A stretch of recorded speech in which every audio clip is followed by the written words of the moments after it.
भूधर सुता देवा पगा मस्तके भाले बाल विदुर्गले च गरलम् यस्योरसी व्यालरा यस्योरसी व्यालराट् सोऽयं भूतिविभूषणः सुरवरः सर्वाधिपः सर्वदा सर्व सर्वगतः शशिनिभ शिव श्रीशङ्कर पातु माम् श्रीशङ्कर पातु माम् प्रसन्नताम्यानगताभिषेकत् तथा न ममले वनवास दुःखतः मुखाम्बुज श्री रघुनन्दनस्य मे सदा सा मंजुलमंगल प्रदा नीलाम्बुज श्यामल कोमलांगम् सीता समारोपितवामभागम् पाणमहासायकचारुचापम् नमामि रामं रघुवंशनाथम् नमामि रामं रघुवंशनाथम् स्वस्ति न श्री गणेशाय नमः श्री सरस्वत्यै नमः श्री जानकी वल्लभो विजयतेतराम श्री राम समारंभ श्री राम कथा रसिक प्रभु शंभुनाथ हनुमान प्रेम सहित आसन धरऊ करम कथा मैं गा श्री सीताराम समारंभा रामानंदार्य मध्यमा अस्मदाचार्य पर्यंताम वंदे गुरु परंपरा लोकाभिरामम् रणरङ्गधीरम् राजीवनेत्रम् रघुवंशनाथम् कारुण्यरूपम् करुणाकरम् श्रीरामचन्द्रम् शरणं प्रपद्ये कर्पूरगौरम् करुणावतारम् संसारसारम् भुजगेन्द्रहारम् सदा वसन्तं हृदयारविन्दे भवं भवानी सहितं नमामि भवं भवानी सहितं नमामि मनोजवं मारुततुल्यवेगं जितेन्द्रियं बुद्धि मताम्बरिष्ठं वातात्मजं नरयोधमुख्यं श्रीरामदूतं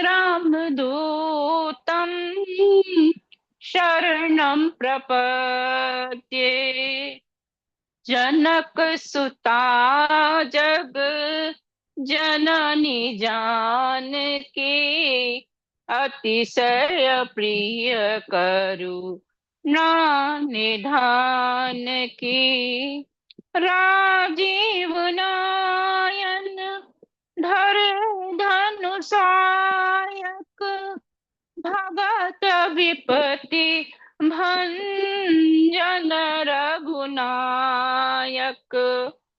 सीता राम चरण रति मोरे, अनुदिन बढ़हु अनुग्रह तोरे।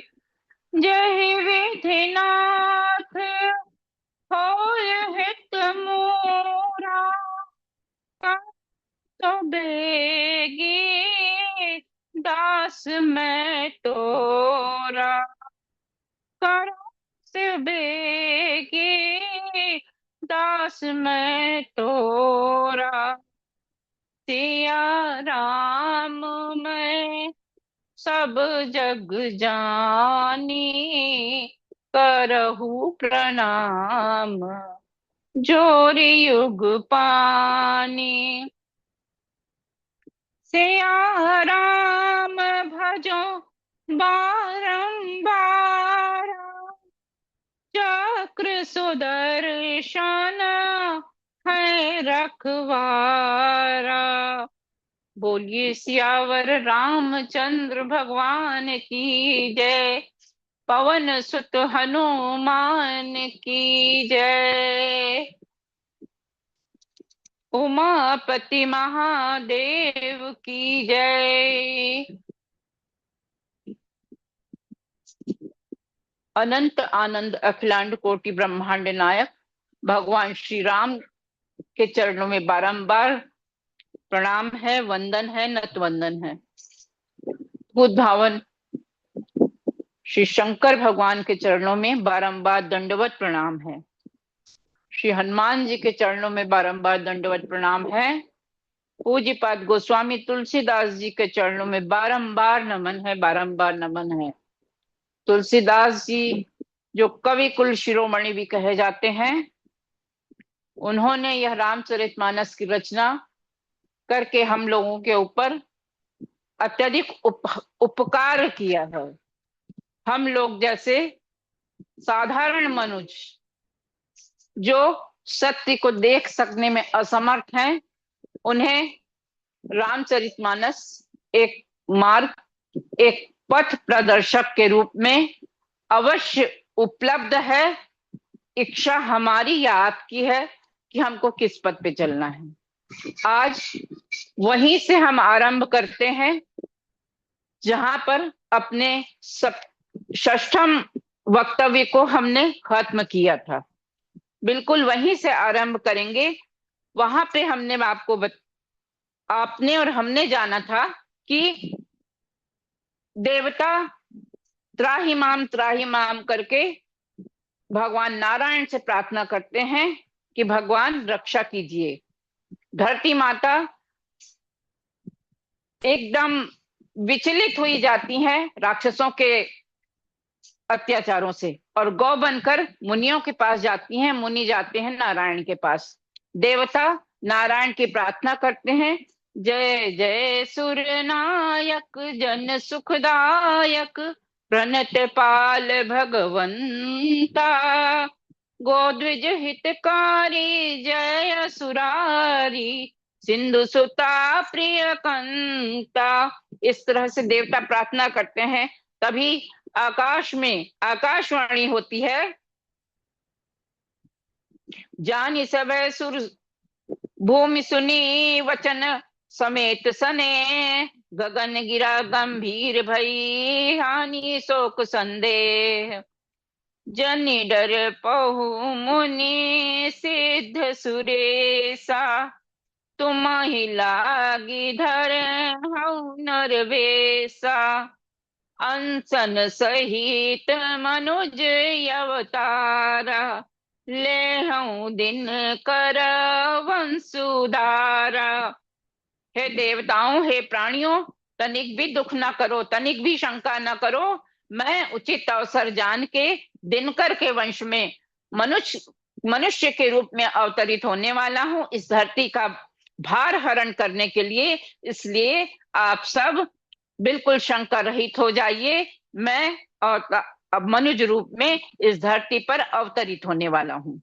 बस इसके बाद ब्रह्मा जी क्या कहते हैं, सभी देवताओं से कहते हैं, बनचर देह धरी चिति माही, अतुलित बल प्रताप तिन पाई, गिरि तरुनक आयुध सब वीरा, हरि मारग चित वही मति धीरा।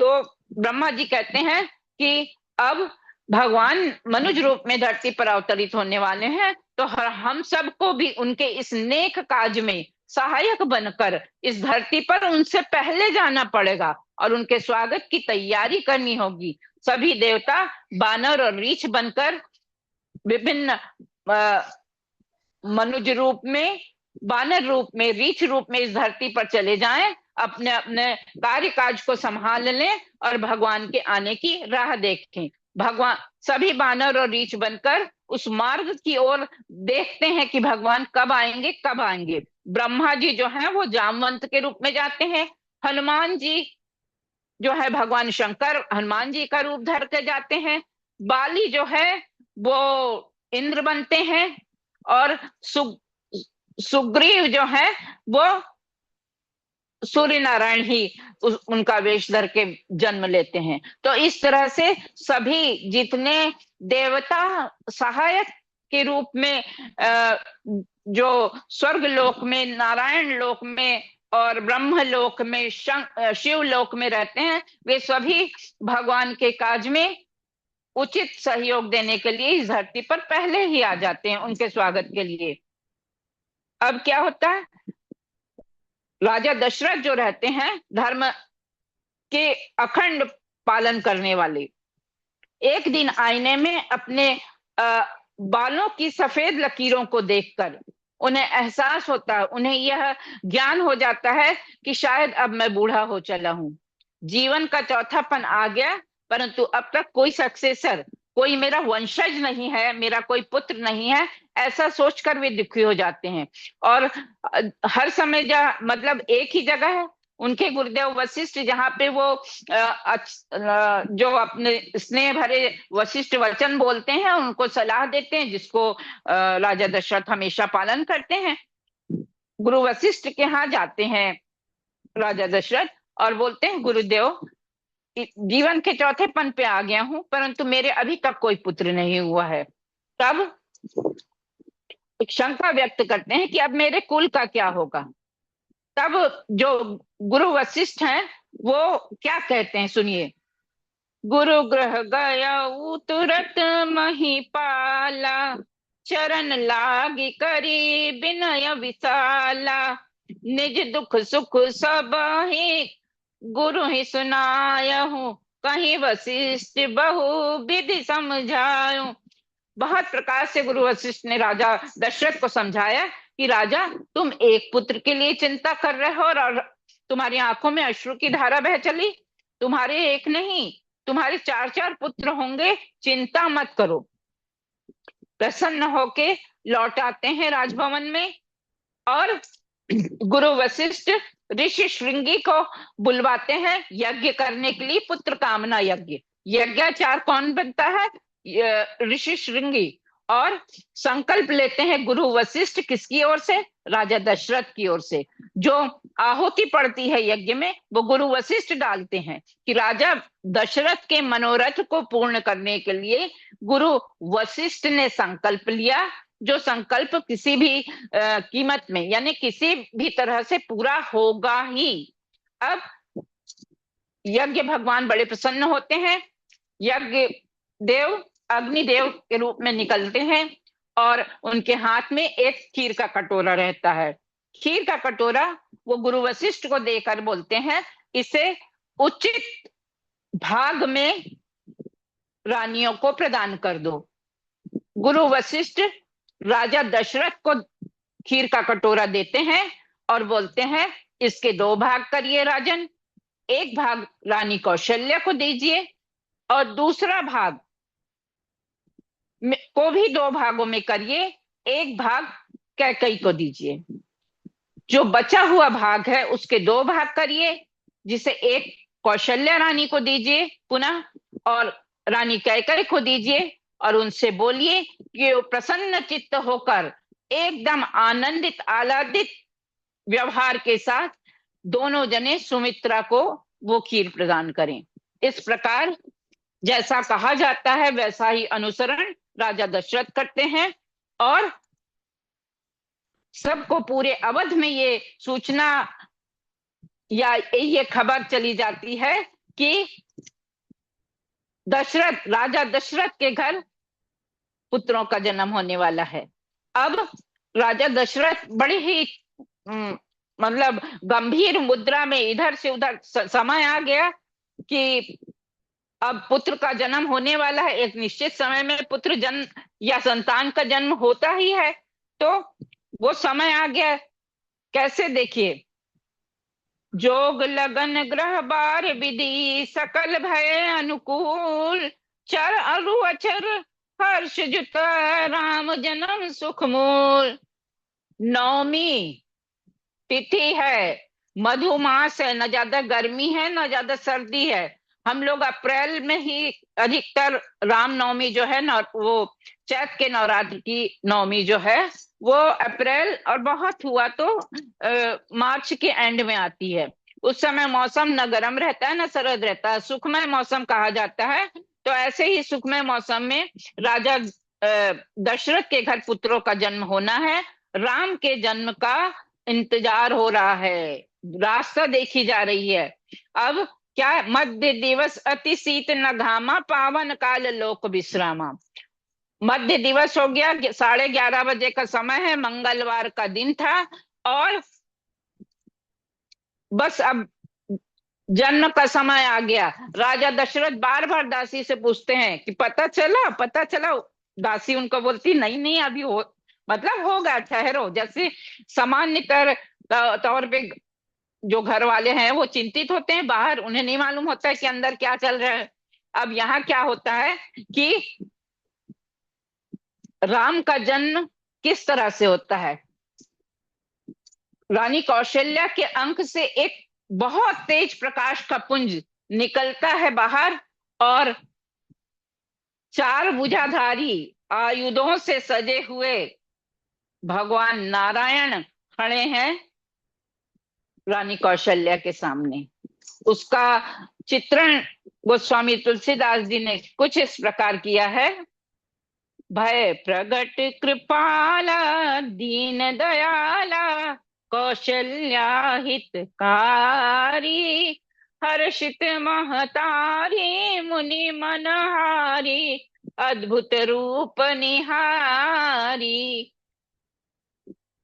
कौशल्या की आंखें उस प्रकाश में चौंधिया गईं, और वो बस विस्मित सी उस सुंदर रूप को, लोचन अभी रामा भूषण माला, मतलब बनमाला बैजंती माला पहने हुए हैं, नैन बड़े बड़े हैं, श्याम रंग है, और वो अद्भुत रूप देख के यशोदा उन हाथ जोड़ के कहती हैं कि हे प्रभु, ना आपके आरंभ का पता चल रहा है ना आपके अंत का पता चल रहा है, मैं आपकी स्तुति करूं तो करूं कैसे। क्या कहती हैं उसके आगे, करुणा सुख सागर सब गुण आगर, जहि विधि गावहि श्रुति संता, सो मम हित लागी जब न अनुरागी, भयउ प्रगट श्रीकंता। हे प्रभु, हे श्रीमन नारायण, आप प्रकट तो हो गए हैं। आपने कहा था कि आप राजा दशरथ के पुत्र के रूप में आएंगे। भगवान कहते हैं आ गया, मैं पुत्र बनकर ही सामने आ गया हूं, और मां मैं बहुत सारी लीलाएं करना चाहता हूं। तुम अगर बोलो तो मैं अभी रावण को मार के आ सकता हूं। आऊं रावण को मार के। कौशल्या एकदम बोलती नहीं नहीं, एकदम तेज स्वर में बोल उठती, नहीं नहीं वो तो बाद का काम है, अभी यहाँ बहुत कुछ करना है तुमको।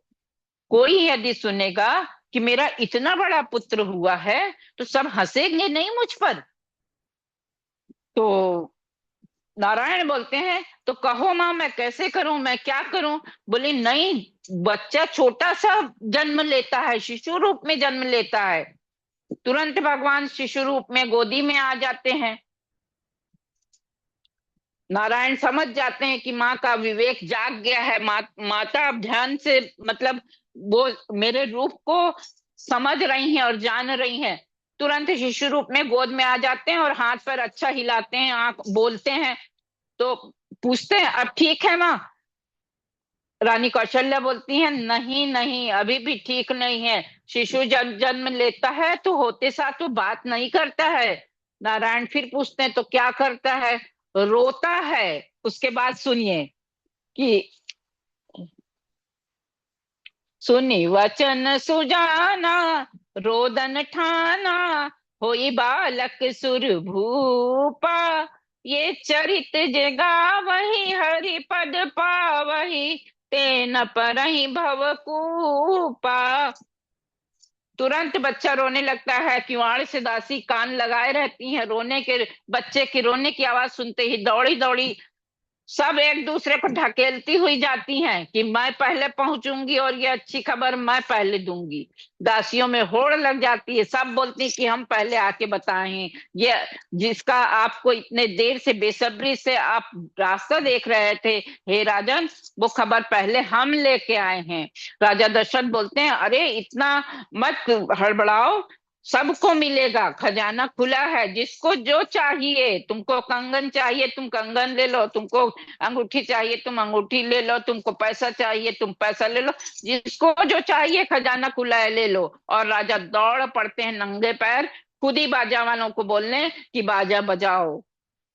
बाजे वाले भी भौचक होकर राजा दशरथ जी को देखते हैं कि अरे राजा नंगे पैरों हमको बोलने चले आए, दासों को भेज देते। पर वो इतने प्रसन्न रहते हैं कि उस प्रसन्नता में सब कुछ भूल जाते हैं। और बधाई गीत गाए जाते हैं, मंगल चार होने लगते हैं, सखियां सजने लगती हैं नगर में। सब कोई ऐसे, सबको मालूम रहता है कि भगवान आने वाले हैं। अयोध्या का सत इतना है, जिस नगरी का राजा इतना धर्म का अनुसरण करने वाला है, वहां की प्रजा कितनी सत्यवती नेकवती धर्मानुसार आचरण करने वाली होगी, ये कुछ बताने की आवश्यकता नहीं है। हर घर में सजना चालू हो जाता है, महिलाओं का श्रृंगार चालू हो जाता है, और अपनी अपनी ओर से प्रेम पूर्ण उपहार क्या देना। वहां ये नहीं रहता कि अरे इतने बड़े राजा के घर जाएंगे और हमारा छोटा सा उपहार लेके वो क्या कहेंगे। ऐसा कोई विचार मन में नहीं रहता। उनको सबको ये लगता है हमारे घर ही लड़के का जन्म हुआ है। इतना प्रेम व्यवहार, इतना धर्मानुकूल आचरण रहता है। अब सब तैयारी करती हैं, दौड़ मतलब झुंड के झुंड दौड़ी दौड़ी बिल्कुल सब फिरने लगती हैं। तुमने क्या सजाया है, तुमने क्या लिया है, तुमने क्या देने के लिए किया, ये सब बातें चलती रहती हैं जैसे मंगलाचार में होता है अक्सर। तो जो वयस्क औरतें हैं वो अपनी उम्र वालों के साथ जा रही हैं, जो युवती हैं वो अपनी उम्र वालों के साथ जा रही, जो छोटी लड़कियां हैं वो अपने सहेलियों के साथ जा रही हैं। देखो, वृंद वृंद मिली चली लोगाई, सहज श्रृंगार किए उठी ढाई। किसी ने किया श्रृंगार, किसी ने नहीं किया, वो वैसे ही चली उठ के, जैसे ही पता चला कि राम का जन्म हो गया है। कनक कलश मंगल भरी थारा, गावत बैठहि भूप द्वारा। जो गाने वाले हैं वो राजा के द्वारे पहुंच चुके हैं। बाजा बजाने वाले तो वैसे ही पहले से ही खड़े थे। करी आरती ने छावरी करही, बार बार शिशु चरण ही परही। अब इतना सुंदर वातावरण, राजा फिर थोड़ी चिंतित हो जाते हैं कि गुरु वशिष्ठ का वचन कभी तो ऐसे जाता नहीं बेकार। जो कहते हैं वो पक्के तौर पे कहते हैं। अभी एक ही पुत्र हुआ है, तब तक आ जाती है एक जन कि कैकई, रानी कैकई ने एक पुत्र को जन्म दिया है। उसके बाद फिर तीसरी दासी आ जाती है कि सुमित्रा ने दो बच्चों को जन्म दिया है। तो सब मतलब एकदम अति अतीव आनंद उमंग अनुराग ऐसा वाला जो वातावरण है वो चारों ओर छा जाता है। कैकई सुता सुमित्रा दो, सुंदर सुत जनमत भयो। तो जो सरस्वती जी हैं वो भी इस आनंद का वर्णन गाने में असमर्थ हैं, तो हम मनुष्यों की क्या बात है। इधर भगवान शंकर सुना रहे हैं राम जन्म की ये कथा भगवती पार्वती को। पार्वती जी कहती हैं आपके सुनाने में इतना आनंद आ रहा है, तो जो वहां होगा उसको कितना आनंद हुआ होगा हे स्वामी। मैं उस आनंद को अपने अंदर अनुभव कर रही हूं। अब मौका जानते हैं भगवान शिव तो मौका जानने में बहुत चतुर सुजान है। अच्छा, खुश है देवी पार्वती, तो कहते हैं कि भाई मैं तुमको अपनी एक चोरी की बात बताना चाहता हूँ। आश्चर्य में पड़ जाती हैं भगवती पार्वती। चोरी की बात? काग भुसुंडी संग हम दो, मनुज रूप जाने नहीं को, परमानंद प्रेम सुख भूले, बीथिन फिर ही मगन मन भूले। मैं आज तुमसे अपने चोरी की बात कहना चाहता हूँ देवी, और तुम तो बड़ी दृढ़ निश्चयी हो, तुम बहुत होशियार हो, तुम बहुत लोगों को क्षमा करने में सबसे आगे रहने वाली हो। सब भूमिका बना लेते हैं अपनी झूठ को बताने के लिए। बोलते हैं मैं और काक भुसुंडी भेष बदल के गए थे राम जन्म के समय। एकदम मुंह खुला रह जाता है पार्वती का कि आपने की चोरी? तो वही तो बता रहा हूं, मैं तो खुद नहीं गया था, मैं ले जाया गया था। देखिए शंकर भगवान की चतुराई, मैं गया नहीं था देवी, मैं ले जाया गया था। बोलती कौन ऐसा स्वामी है जो जो आपको ले जा सके? बोले कागभूषुंड ने पूरी योजना बनाई थी। योजना भी नहीं थी मेरी। पार्वती बोलती हैं मुझको छोड़ के चले गए थे आप? तो भगवान शंकर बोलते देखो मेरी योजना होती, मेरा प्लान होता कहीं जाने का तो मैं ले जाता। ये पूरी योजना तो काकभूषुंड जी की थी और मैं उनके द्वारा ले जाया गया था। तो उनके जो योजना थी उसमें तुमको कैसे ले जाता? मेरा क्या अधिकार था तुमको ले जाने का? मेरा अधिकार तो काकभूषुंड जी ने खुद अपना योजना बना के खत्म कर दिया था। और उसके बाद क्या होता है देखिए, जाते हैं भगवान शंकर और काकभूषुंडी जी। अब धकेले जाते हैं भीड़ में अंदर तक। सब बोलते हैं नहीं, अंदर जाने की अनुमति नहीं है, कोई नहीं जाएगा। अब वो मनुज रूप में जाते हैं, उनको कौन जाने कि ये त्रैलोक के स्वामी भगवान शंकर हैं और एक काकभूषुंडी जी हैं। धकेला ढकेली में बाहर निकल आते हैं। भगवान शंकर बोलते हैं अभी तो ऐसे जाने का कोई दिख नहीं रहा है मेरे को, अब क्या किया जाए बताओ तुम ही। काकभूषुंडी जी बोलते हैं ऐसा करते हैं जो सबसे मतलब ऐसा कोई व्यवसाय जो जोरदार चले और सब लोग हमारे पास आए और वो बात किसी तरह रानी महारानी कौशल्या तक पहुंच जाए तो हम लोग को भी भगवान के दर्शन हो जाएंगे। तो ज्योतिषी बन जाते हैं और उनके सहायक बन जाते हैं एक दूसरे के दोनों, और तान लेते हैं तंबू के नीचे बैठ जाते, मतलब ऐसी अपना जैसे रहते हैं रास्ते में बैठे रहते हैं तोता वाले, वैसे ही खबर पहुंचती रानी कौशल्या तक। बहुत बड़े ज्योतिषी आए हैं, महात्मा आए हैं जो बताते हैं, एकदम सच्चा बताते हैं, ये वो ये वो ये वो। चुपके से अब जैसे घर में महिलाएं करती हैं, चुपके से उनको बुलवा लेती हैं। तो जो द्वारपाल रहते हैं बोलते हैं नहीं एक ही जाएगा अंदर, दोनों एक साथ अंदर नहीं जाएंगे। शंकर भगवान बोलते हैं तुम बाहर रहो, काकभूषुंडी जी कर अपना अंदर चले जाते हैं। और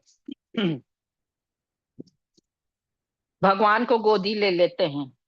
भगवान भी बड़े खुश हैं कि उनके स्वामी उनको गोद लिए हैं, और स्वामी भी बड़े खुश हैं कि मेरे स्वामी मेरी गोदी में है। एक दूसरे को पैर, उनके पैर को ऐसे, मैं पैर की रेखाएं पढ़ लेता हूँ बोलते हैं, उनके पैर को मतलब प्यार से दुलराते हैं बोलते हैं। तो तब तक रानी कौशल्या बोलती है महाराज इसके हाथ तो देख के बताइए, हाथ भी बड़े अच्छे दिख रहे हैं, अच्छे देख के जरा बताइए कि क्या है।